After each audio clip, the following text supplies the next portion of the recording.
magla-live react tayo dito sa Sit Down with the Broadcast Media interview ni President Bongbong Marcos. Ayan. Mr. President, about the Maharlika Wealth Fund, Congressman Joey Salceda talked about a re-engineered fund. And I wanted to ask you, he said he described it as the securitization of 44 billion pesos, and it will be listed in the stock market. You have lawmakers, opposition lawmakers, who say that under the law, 50% of the income of GOCCs have to be remitted to the National Treasury, and you use it for the budget. So along with that, how could you ensure that the fund won't be used for money laundering, given you will be accepting private funding? Let's do two in one there. Yes. We'll do the first one first. First of all, the idea of using the GOCCs to put value into the Maharlika Fund was broached in Davos, and it was brought up. I don't know why it's made this news here immediately to the Philippines, and Mabilis ang people marites. are very concerned about it. I watched your interview with Congressman Ed Seligman this morning, and I have heard the comments that Congressman Joey Salceda has made, and his concerns that he had aired. I agree with him. You cannot use funds of the GOCC. Pera ng gobyerno, what will the government spend? It was a proposal. It's not something that we have adopted. The GOCCs, there are several problems, because I remember we had a little meeting, lasted about 15 minutes, and that was proposed. But after the meeting, I pulled Secretary Ben Jocno aside, and we said, what do you think? Sabi niya, hindi yata pwede. And I said, it's too disruptive. Think, every single GOCC has its own charter. Right. How will you will then revise all of those charters to align with the Maharlika Fund? That's not the purpose of the GOCC, number one. Number two, this is a lot of income that goes to the national government that will suddenly disappear. Puputulin ng 50%. That will be it will not disappear. It will go into the Maharlika Fund and cannot be used for the budget of the national government. And we have many things that we would like to appropriate in the coming years, and we will need those funds. So I don't think that's a viable proposition, at least not for us. I've seen, I know that there are other sovereign wealth funds that did it that way, but it's parang hindi bagay sa atin yun. Kaya we are a little lukewarm about that idea. The worry about the fund being used as a money laundering device implies that private monies will be put into the fund. But yes, private monies will be involved with the fund, but it's not a savings account that you just put it there and it stays there. No, what will happen is the Maharlika Fund will serve as the seed fund for the sovereign wealth fund, and the 40 billion, 30 billion, 40 billion, whatever it may come to at that point, is going to serve as a seed money for the fund. Now, whenever we come into partnership, we do a G2G with Japan, for example, or we do a PPP with some big outfit, then that is only the time that the monies come into the fund to be used for the program. Hindi yun basta sige, bigyan niyo ako ng ilang billion dolyar, tapos lalagay lang yun, akong bahala na dyan. It's not like that at all.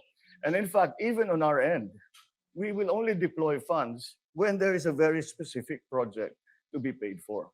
So money laundering just won't come into it. Okay. Yun ang hindi kinukwento. Yung parte na yun, hindi madalas nakukwento yan. Yung parte na sinabi na yan ni PBBM tungkol sa Maharlika Wealth Fund. Actually, it is even news to me. Ngayon, it's news to me na yung purpose ng Maharlika Wealth Fund is not even for the investment of the government sa abroad, kasi yun yung initial thought eh. Yun yung initial na pagkakabenta na si Maharlika Fund will be used, gagamitin siya, i-invest sa mga iba't ibang private companies para para yung mga kita doon sa private companies na yun, babalik sa Maharlika Wealth Fund. So, yun yung pagkakaintindi natin lahat. Kasi yun yung unang benta. But right now, it seems different. Iba ngayon yung pagkakakwento, no? Ang according kung pagbabasihan ko yung sinasabi ni PBBM, no, yung kwento ngayon is si Maharlika Wealth Fund will only serve as a seed money for the sovereign wealth fund. And then ang gagawin, merong mga proyekto ang Pilipinas na popondohan at doon pa dadaanin sa Maharlika Wealth Fund. And dahil merong private component, ibig sabihin tayong mga pribadong citizens ay pwedeng maging involved dito sa proyekto na to, pwede rin tayong mag-invest. Parang ganun yung pagkakaintindi ko ngayon. So halimbawa, kung merong itatayong tulay, halimbawa, tatayo yung subway, itong subway ng JICA. Si Maharlika Wealth Fund, doon kukunin yung budget. Si JICA doon ilalagay yung budget sa Maharlika Wealth Fund, tapos doon siya i-disburse through the Maharlika Wealth Fund. And then, tayo mga private citizens, pwede rin tayong mag-invest doon sa specific tulay na yan through the Maharlika Wealth Fund. Parang ganun ngayon yung lumalabas. And then yung let's say kung yung kita doon sa construction na yon, ibabalik sa atin lahat. Parang ganun yung lumalabas. I think kailangan muna natin mabasa yung mga detalye niyan. Kasi ngayon medyo nag-iba na ng direction yung what Maharlika Wealth Fund is. About naman sa Maharlika Investment Fund ulit. Ngayon kasi nagbalik sesyon na ang Kongreso. Ano po yung mensahe nyo sa Senado? Kasi nasa kanila na ngayon yung bola patungkol dito sa MIF. At kailan nyo po ba target itong maisabatas mismo?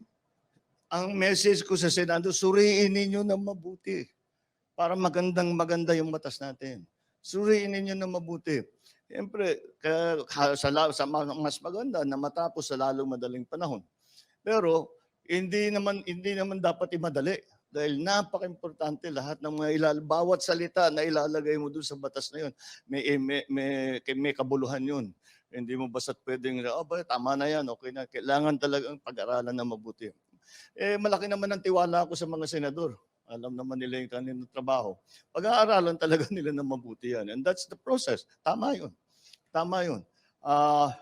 But in terms of when scheduled, nag-release ng statement si Senate President na baka by Holy Week matapos na.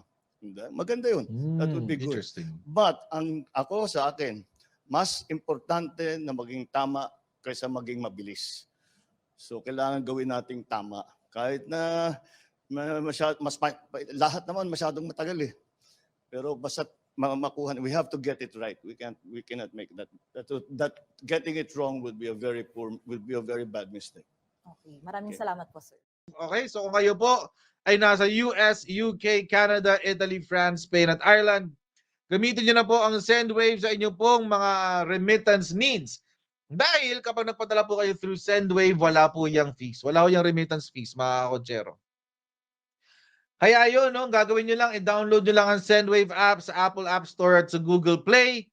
At i-rehistro nyo ang inyong account details at pwede na kayo magpadala sa inyong mga minamahal sa buhay sa pamamagitan ng GCash, cash pickup sa iba't ibang pawn shops at iba't ibang mga bangko sa Pilipinas. At kung gagamitin nyo po ang promo code na Coach Jarret ay makakakuha pa kayo ng $10 free credit sa inyong unang padala. So huwag niyo pong kalimutan gamitin ng SendWave. Once again, kung kayo po ay nasa US, UK, Canada, Italy, France, Spain, Ireland, and Belgium.